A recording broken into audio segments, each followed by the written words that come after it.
بسم اللہ الرحمن الرحیم۔ ڈاکٹر فرحت ہاشمی کے لیکچر سننا۔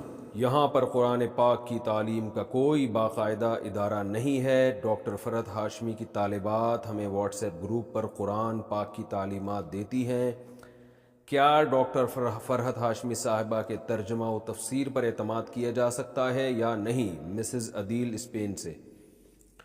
ڈاکٹر فرحت ہاشمی کے جب سے لیکچر شروع ہوئے ہیں الحمدللہ بہت ساری خواتین نے پردہ کیا ہے۔ میں ذاتی طور پہ جانتا ہوں بہت ساری خواتین قرآن سے دلچسپی پیدا ہوئی ہے اور آگے انہوں نے قرآن کی تعلیمات کو عام کیا ہے۔ یہ فائدے بہت ہیں، تو اس لیے سنیں آپ ضرور، انشاءاللہ اللہ نے چاہا تو فائدہ ہوگا۔ اب تک کوئی ہمیں ایسی تفسیر پر کوئی چیز نظر نہیں آئی جو شریعت کے خلاف ہو۔ لیکن یہ بات ضرور ہے کہ مسائل جو ہے نا، فقہی مسائل، وہ ریلائبل مفتی سے پوچھنے چاہیے۔ آج کل مسئلہ یہ ہے کہ جو آدمی واعظ و نصیحت کا کام شروع کرتا ہے یا درس قرآن کا، وہ لوگوں کو مسائل بھی بتانا شروع کر دیتا ہے، چاہے مرد ہو یا عورت ہو۔ یہ ایک چیز معاشرے میں پھیل گئی ہے، تو ہر چیز کے اہل ہوا کرتے ہیں۔ تو جب آپ کو کوئی فتویٰ چاہیے تو پھر اس میں آپ کسی ریلائبل دینی ادارے کے کسی مفتی سے جو پراپر جو فتوے کا کام کر رہے ہوں عرصہ دراز سے، تو ان سے پراپر فتویٰ لینا چاہیے۔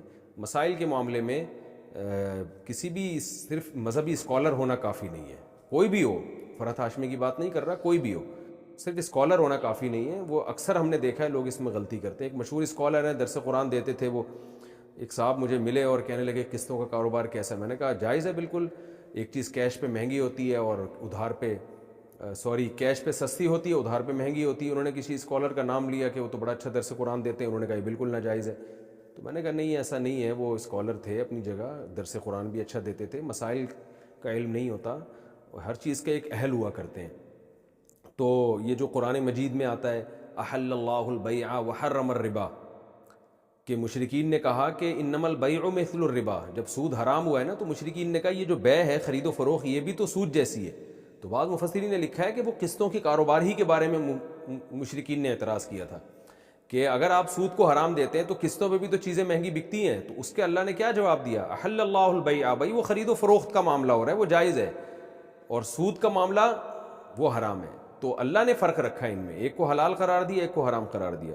تو مسائل کے معاملات میں جو آج کل جو بہت سارے اسکالرز یا درس قرآن دینے والے لوگ ہیں، جب تک وہ ریلائبل مفتی نہ ہو، کسی دینی ادارے سے پراپر فارغ نہ ہو، کسی مفتی کی نگرانی میں فتوے کا کام نہ کیا ہو، اس وقت تک مسائل نہیں پوچھنے چاہیے ان سے، خاص طور پہ جو پیچیدہ مسائل ہیں یا اختلافی مسائل ہیں، ان میں اکثر یہ حضرات غلطی کر جاتے ہیں۔ کیا سفر معراج میں دیدار الہی ہوا تھا؟ کیا قرآن و حدیث سے اس بارے میں کوئی روشنی ملتی ہے کہ معراج کے سفر میں رسول اللہ صلی اللہ علیہ وسلم نے اللہ تعالیٰ کو اپنی آنکھوں سے دیکھا تھا یا نہیں؟ کامران شیخ، سعودی عرب سے۔ دیکھیں اس پہ دلائل سے تو میں بعد میں کسی وقت ریکارڈ کروا دوں گا پوری تفصیل سے، لیکن اس میں دونوں رائے ہیں علماء کی۔ بعض علماء کہتے ہیں نبی صلی اللہ علیہ وسلم نے اپنی آنکھوں سے دیکھا تھا، بعض کہتے ہیں نہیں دیکھا تھا۔ میری نظر میں جو دوسرے دلائل ہیں وہ زیادہ قوی ہیں، کیونکہ حضرت عائشہ نے بھی نفی کی ہے اس کی۔ نور انا اراہ، خود آپ سے حدیث سے میں ثابت ہے، نبی صلی اللہ علیہ وسلم فرمائے نور تھا، میں کہاں سے دیکھ سکتا تھا؟ اور اس دنیا کی آنکھوں سے تو قرآن مجید میں بھی ہے لا تدرکہ الابصار وہو یدرک الابصار، کہ اس دنیا کی آنکھوں سے اس دنیا میں دیکھنا ممکن نہیں ہے۔ معراج پہ جب آپ صلی اللہ علیہ وسلم گئے، وہ تو اسی عالم میں گئے، عالم خواب میں یا عالم ارواح میں تھوڑی گئے، وہ تو انہی آنکھوں کے ساتھ گئے۔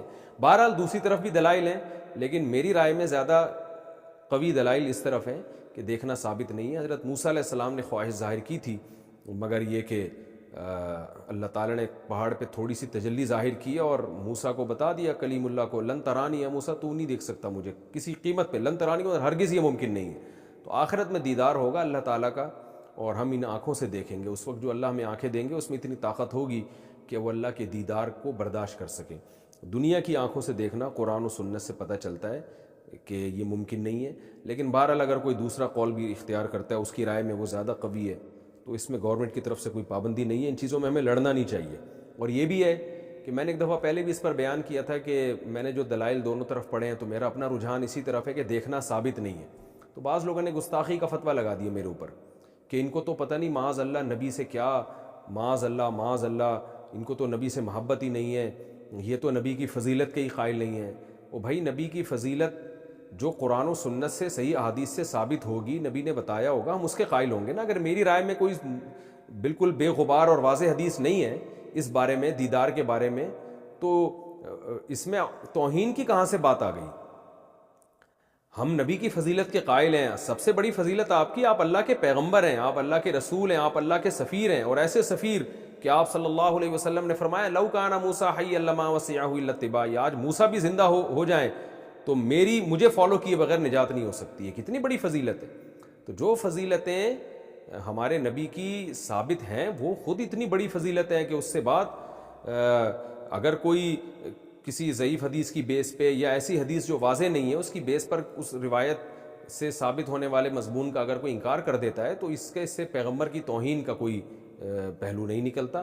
اس لیے ہمیں رسول اللہ صلی اللہ علیہ وسلم سے محبت ہے، آپ سرور کائنات ہیں، آپ سید الانبیاء ہیں، آپ تمام پیغمبروں میں سب سے افضل ہیں، اور سب سے بڑی بات بعد از خدا بزرگ توئی قصہ مختصر، اللہ کے بعد اس کائنات میں سب سے بڑا مقام اگر کسی کا ہے تو سید الانبیاء حضرت محمد صلی اللہ علیہ وسلم کا ہے۔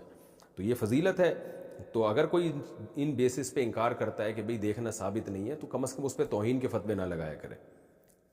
ایسے تو کوئی خود سے بہت ساری فضائل گڑ گڑ کے بیان کرنا شروع کر دے اور جب علماء انکار کریں تو آپ ان پہ توہین کے فتوے لگا دیں، تو یہ تو پھر ایک تو شرعی حدود سے تجاوز ہو جائے گا۔